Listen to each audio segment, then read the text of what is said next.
اب سے بڑا مارکت الآراء مسئلہ ہے، اختلافی مسئلہ ہے۔ ہم یہ جانتے ہیں کہ امت میں ہزاروں سال سے اس پہ اختلاف رہا ہے، 3 طلاقیں 3 سمجھی جائیں گی یا 3 طلاق 1 سمجھی جائے گی، مختلف رجحانات ہیں اور قانون بھی بن چکے ہیں۔ پاکستان میں بھی ایک قانون ہے، باقی ملکوں میں بھی قانون ہے۔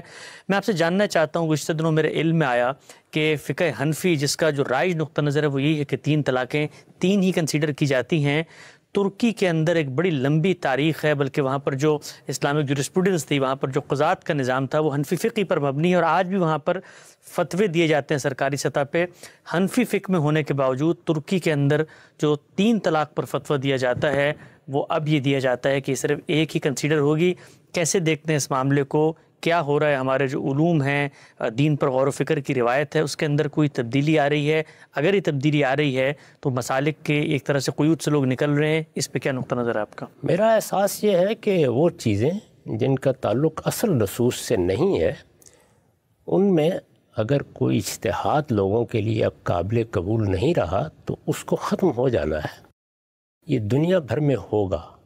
اگر آپ غور کریں تو خود ہمارے ہاں جو آئلی قوانین بنائے گئے ان میں بھی اس کو قبول نہیں کیا گیا۔ بہت سے اور ملکوں میں، مثلا مصر وغیرہ میں بھی بعض قوانین میں ایسے راستے نکال لیے گئے کہ اس سے اجتناب کیا جائے۔ یہ بات ہر شخص کی سمجھ میں آ چکی ہے کہ سیدنا عمر رضی اللہ عنہ نے یہ ایک انتظامی نوعیت کا حکم دیا تھا، اس کا تعلق اصل نصوص سے نہیں تھا۔ یعنی ایسا نہیں ہے کہ اللہ تعالیٰ نے یا اللہ کے پیغمبر نے طلاق دینے کا یہ کوئی طریقہ مقرر کیا ہے یا اس کے بارے میں یہ طے کر دیا ہے کہ 3 طلاق ایک وقت میں دے دی جائیں تو وہ 3 ہی ہو جائیں گی۔ اس طرح کی کوئی چیز نہیں ہے۔ اسلام میں تو طلاق دینے کا طریقہ ہی یہ مقرر کیا گیا ہے کہ 1 طلاق ہوگی۔ اس کے لیے بھی اللہ تعالیٰ نے جن چیزوں کو ضروری قرار دیا ہے وہ ہر مسلمان کو ملحوظ رکھنی چاہیے۔ یہ بتایا گیا ہے کہ عدت کا لحاظ کر کے طلاق دی جائے، یہ بتایا گیا ہے کہ طہر میں طلاق دی جائے، اس بات پر اصرار کیا گیا ہے کہ اس میں عورت کو گھر سے نہ نکالا جائے، اس کے مواقع باقی رہنے دیا جائے کہ موافقت کی کوئی صورت پیدا ہو جائے۔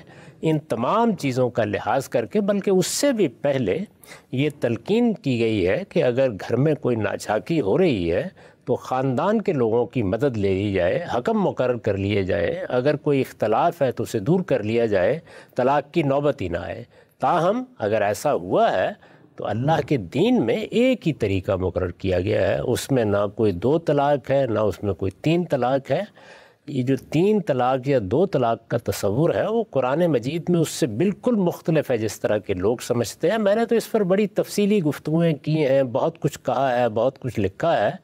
وہ یہ ہے کہ ایک رشتہ نکاح میں کتنی مرتبہ طلاق دینے کا حق ہے۔ یعنی 1 طلاق دی، اس کے بعد صلح صفائی ہو گئی، رجوع ہو گیا، تو کیا دوبارہ دی جا سکتی ہے؟ جواب یہ کہ دی جا سکتی ہے۔ دوبارہ طلاق ہوئی، پھر رجوع ہو گیا، پھر کوئی 5-10 سال گزرے، کیا پھر دی جا سکتی ہے؟ جواب یہ ہے کہ دی جا سکتی ہے، لیکن یہ پھر آخری طلاق ہوگی۔ تو 3 طلاق کا مطلب یہ ہے، اس کے ہرگز یہ معنی نہیں ہے کہ ایک ہی وقت پہ آدمی اس طریقے سے طلاق دے دے۔ سیدنا عمر رضی اللہ عنہ نے ایک انتظامی فیصلہ کیا تھا، ان کے فیصلوں کو ہمارے ہاں بڑی حیثیت حاصل رہی ہے، چنانچہ سب فقہاء نے اس کو قبول کر لیا۔ ائمہ اربعہ کا مسلک یہ بن گیا۔ اس پر بڑی سخت تنقیدیں ہوئی ہیں اور بہت عمدہ تنقیدیں خود امام ابن تیمیہ نے کی، بعض اور لوگوں نے کی۔ میں نے بھی اپنا نقطہ نظر اپنی کتاب میزان میں بیان کر دیا ہے۔ میرے نزدیک اس میں بیان لینا چاہیے اور یہ پوچھنا چاہیے کہ شوہر نے طلاق دی ہے تو اس کے پیش نظر کیا تھا؟ کیا وہ ہر تعلق کو ہمیشہ کے لیے ختم کر دینا چاہتا تھا؟ اس نے کیا چیز ذہن میں رکھی، کیا الفاظ ادا کیے؟ اس سے پوچھ لیں، جو اس کی نیت یا اس کا ارادہ ہے اس کے لحاظ سے فیصلہ کرنا چاہیے۔